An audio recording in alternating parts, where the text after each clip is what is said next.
Hello and welcome to American News Network SUCC 17. Today we are covering the battles America has been having with the Philippines, right, Quentin?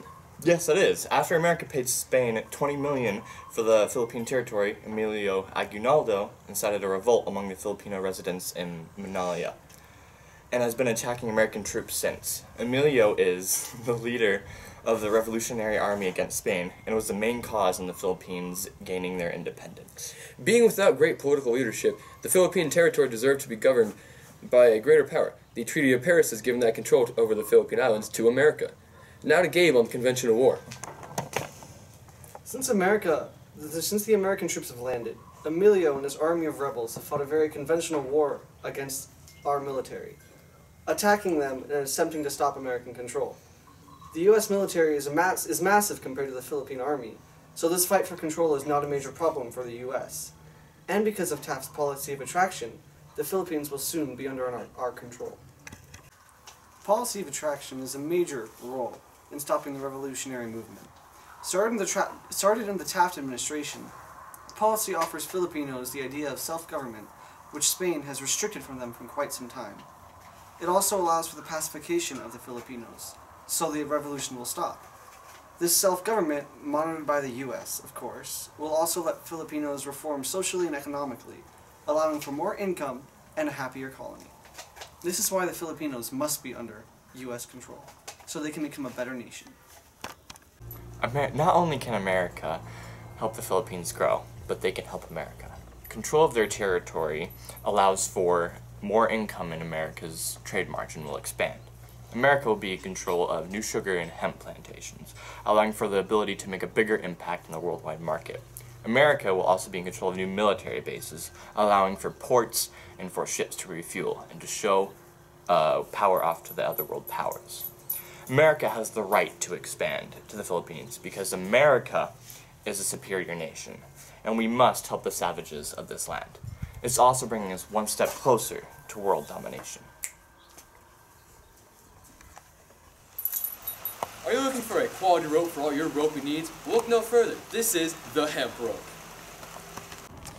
When put together, the hemp rope can be used for many knots and ties, like this one. Just put it through once, and put it through twice, and pull, and you have a nice knot right here. For the low price of 10 cents per foot, you can get the hemp rope for your roping needs today. Hemp Rope Incorporated is not responsible for any lynching or rebellion-quelling activities. So get yourself a hemp rope for your roping needs today. Emilio Aguinaldo has started a guerrilla-style warfare, implementing concentration camps and village burnings. A number of Americans have died due to torture, in some cases, having their genitals cut off. Now in an on-the-spot interview with Gabe, currently in a Philippine village with up-close travesty of the war.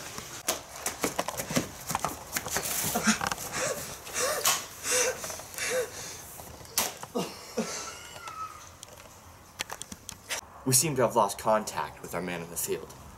But on a much more exciting note, we have an interview set up for you guys. It's with an American general in the Philippines. So what is Emilio Aguinaldo doing now?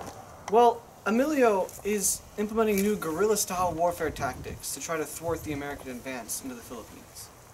And what are the effects of this? We've nearly had 500 casualties, and there's also been many body part detachments, and even cutting, slapping, kicking, just a lot of violence in general. We've tried to implement new safety zones to stop the villages from attacking us, but it's not proving very helpful. So what do you, as the general, want to do about this? Well, personally, I believe that it may be necessary to kill half of the Filipinos in order for the remaining half of the population to be advanced into a higher plane of life, rather than their semi-barbarous state of affairs. Thank you, sir. That's all we have for the general today. And now to the other side of the spectrum, an interview with a Filipino mother of 35. How has the war affected your home life? So, about 200,000 of us are dead, and the Americans have put into effect these camps to protect us, which in reality are just concentration camps, which in one case, about half of the entire populations of Batangas and Laguna were taken into these camps and slaughtered. And this camp, by the way, is only about 2 miles in area, and anything that we were able to grab out of our houses before we were taken to these camps was just destroyed by the U.S. Army. And we have late curfews, or no, like early curfews, and if we're out past them a second late, we'll be shot. And the Americans robbed our houses and burned down our villages, and our own people are slaughtering us in the thousands if we don't support El Ganado, but if we do, we're killed by the Americans. Insane. Back to. Thank you for tuning in to SUCC 17 at Night. Join us tomorrow when we interview Emilio Aguinaldo himself.